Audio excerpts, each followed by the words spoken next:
पखाने में गिर जाए और उसे फिर जावरी के पास ले जाया जाए बेचने के लिए, तो क्या उसका महत्व घट जाएगा? क्या नहीं घटेगा। उसी प्रकार से जो भक्त भक्ति करता है, भक्ति करते हुए यदि उसका बीच में प्राण छूट जाता है, प्राण का अंत हो जाता है, फिर वहीं से जहां से उन्होंने भक्ति छोड़ा है वहीं से वह भक्ति प्रारंभ करता है।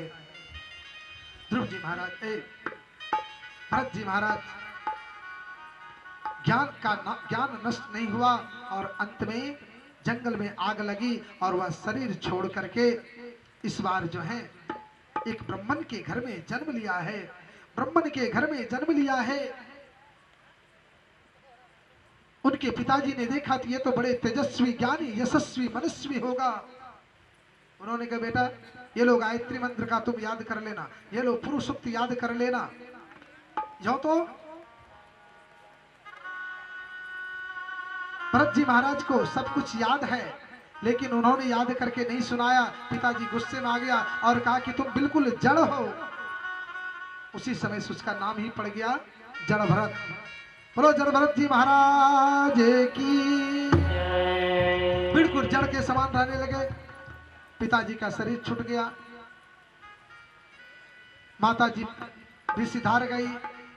अब उधर भाभी लोगों ने बड़े उसे तंग करने लगे। भाइयों ने कहा भरत ऐसा करो, जड़ भरत तुम जाकर के खेतों में रक्षा करो। अब वो तो उल्टा ही काम करने लगे। खनन कहे तो कूप बनावे। कहा देखो तुमसे ये काम संभव नहीं, चलो तुम चिड़िया भगाया करो। कहा ठीक है। अब चिड़िया भगाने बैठे तो क्या हुआ मालूम है? चिड़िया को भगाते नहीं, उसको और क्या कहते? बोले देखो तुम चिंता मत करो, तुम भी राम जी का, हम भी राम जी का। राम जी का चिड़िया ओ राम जी का खेत, खाओ री चिड़िया भर भर पेट। चिड़िया राम जी की खेत, खाओ रे चिड़िया भर भर पेट। राम जी की चिड़िया ओ राम जी का खेत, खाओ री चिड़िया भर भर पेट। चिड़िया राम जी का खेत, खाओ रे चिड़िया भर भर पेट। राम जी की चिड़िया ओ राम जी का खेत, खाओ री चिड़िया भर भर पेट। राम जी की चिड़िया राम जी का खेत, खाओ रे चिड़िया भर भर पेट। राम जी का चिड़िया ओ राम जी का खेत, खाओ री चिड़िया भर भर पेट। राम जी की चिड़िया राम जी का खेत, खाओ रे चिड़िया भर भर पेट। अरे तुम भी राम जी का और हम भी राम जी का, चिंता करने की बात क्या है? और एक दिन की बात है, एक नर बलि देना था। डाकुओं ने उसे पकड़ करके ले गया, उसे नहलाया धुलाया खिलाया पिलाया और कहा कि बाबा अब तैयार हो जाओ। भद्रकाली के पास बलि दे रहे थे, जो ही कांता को उठाया भद्रकाली मैया प्रकट हो गई और समस्त डाकुओं का सिर से धड़ अलग कर दिया। जब भरत जी महाराज ने सिर उठाया तो देख लिया, अरे ये तो मैया का चमत्कार है। बोलो भद्रकाली महारानी की। पूरा मंदिर रक्त रंजित था। अरे ब्रह्म जाने का मेरे पास उसका हत्या होगा, ये तो अनर्थ हो जाता। और अब जो है स्वच्छंद बड़े स्वच्छंद भाव से विचरण करने लगे। जड़ भरत जी महाराज एक दिन राजा रहुगन का रास्ते में मुलाकात होती है। राजा रहुगन मिले।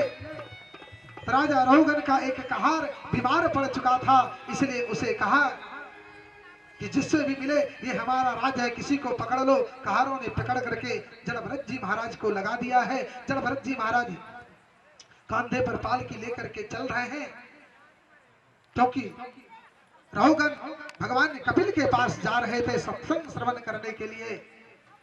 लेकिन महाराज जी जब चलते तो कैसे चलते मालूम है? जहां कहीं कीड़ा मकोड़ा देखते वहां छलांग लगा देते, जहां कहीं जीव जंतु मिलता उसे छलांग लगा देते। उधर राजा को चट से पालकी का चोट लग जाता। राजा ने कहा रे कौन हो, सही से चलो, हमें चोट लग रही है। बोले महाराज हम लोग तो जैसे पहले चलते थे वैसे अब चलते हैं। ये नया जो आया है ना, यही जो है गड़बड़ कर रहे हैं।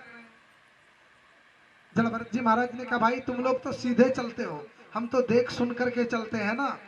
जमीन पर जो जीव जंतु है उसे देख करके मुझे चलना होता है। रघुगन जी महाराज जब इस शब्द को सुने और जब देखा पालकी से झांक करके तो कांधे पर जनेऊ पड़ा हुआ है, अरे ये तो कोई संत हैं, ये तो कोई महापुरुष हैं, झट से चरणों में गिर पड़े। अरे महाराज मैं जिसके पास जा रहा हूं भगवान कपिल के पास, साक्षात भगवान कपिल तो आप नहीं, आप कौन है महाराज, आप बताएं महाराज। जलभरत जी महाराज ने बड़ा सुंदर अपना परिचय दिया है।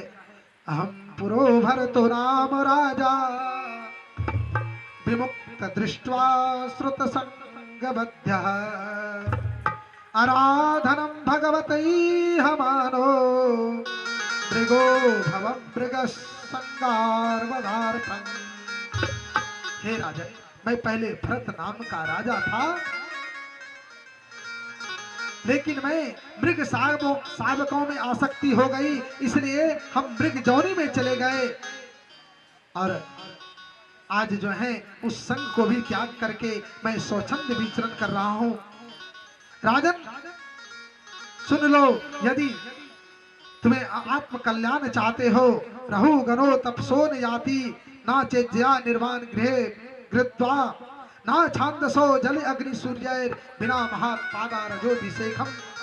हे राजन ना तो सूर्य की आराधना करने से, ना ही सूर्य को जल देने से, ना ही हवन करने से, ना ही यज्ञ करने से, पदंतु शास्त्राणि यजंतु देवा कुर्वन्तु कुर्वाणि यजंतु देवताः।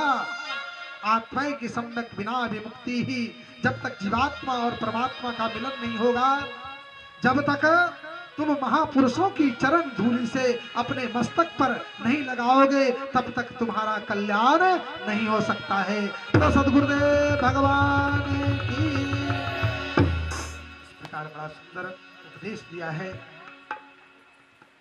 सुखदेव जी महाराज कहते हैं हमारे पृथ्वी से 99,000 नीचे नरक है, जिसमें जो जैसा जीव कर्म करता है उसे वैसा फल मिलता है, क्योंकि यह कर्म भूमि है।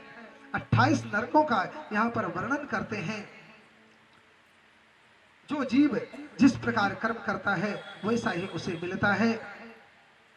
सुखदेव जी महाराज सुन करके बड़े, सुखदेव जी महाराज की बातों को सुन करके राजा परीक्षित भयभीत हो गया। सुखदेव बाबा कहते परीक्षित भयभीत होने की कोई बात ही नहीं है, ये तो नरक जो है जीवों के कल्याणार्थ, जीवों को सावधान होने के लिए बताया गया है। जो जीव जैसा कर्म करता है उसे वैसा मिलता है। सुनो मैं तुम्हें एक कथा सुनाता हूं। एक अजामिल नाम के ब्राह्मण था। वो एक दिन कुलीन स्त्रियों को देख करके जंगल से लकड़ी ला रहा था और उसका मन विषय वासना से ग्रसित हो गया। वो अपने घर को त्याग करके दूसरे जगह जाकर के कुटी बना करके, झोपड़ी बना करके और गणिकों के साथ में रहने लगे। एक दिन की बात है, अयोध्या से संतों की मंडली चली है, द्वारका को जानो है। उस समय पैदल चलते थे, संध्या होने जा रहा था। ऐसे ही फील्ड पे नौजवान लोग कुछ खेल रहे थे। लोगों ने पूछा कि भाई, संतों ने कहा कि यहाँ पर कोई भक्तों का घर है। बोले हाँ महाराज, बहुत बड़े भक्त हैं। बोले क्या नाम है बेटा? बोले भक्त अजामिल। बोले आज महात्मा लोगों के साथ मजा चखाते हैं, ये दूसरे का खाए फिरते हैं, घूमते रहते हैं। बोले क्या नाम बताया? बोले भक्त अजामिल। और भक्त अजामिल के पास जब दरवाजे पर गए हैं, आवाज लगाया, ओ भक्त अजामिल कहाँ हो? उधर से गणिका निकली, देखा हजारों संत मेरे दरवाजे पर पड़े हैं। गणिका ने कहा बाबा आप गलत जगह आ गए हो। बोले देवी क्या ये भक्त अजामिल का घर नहीं है? बोले बाबा ये भक्त अजामिल का घर नहीं,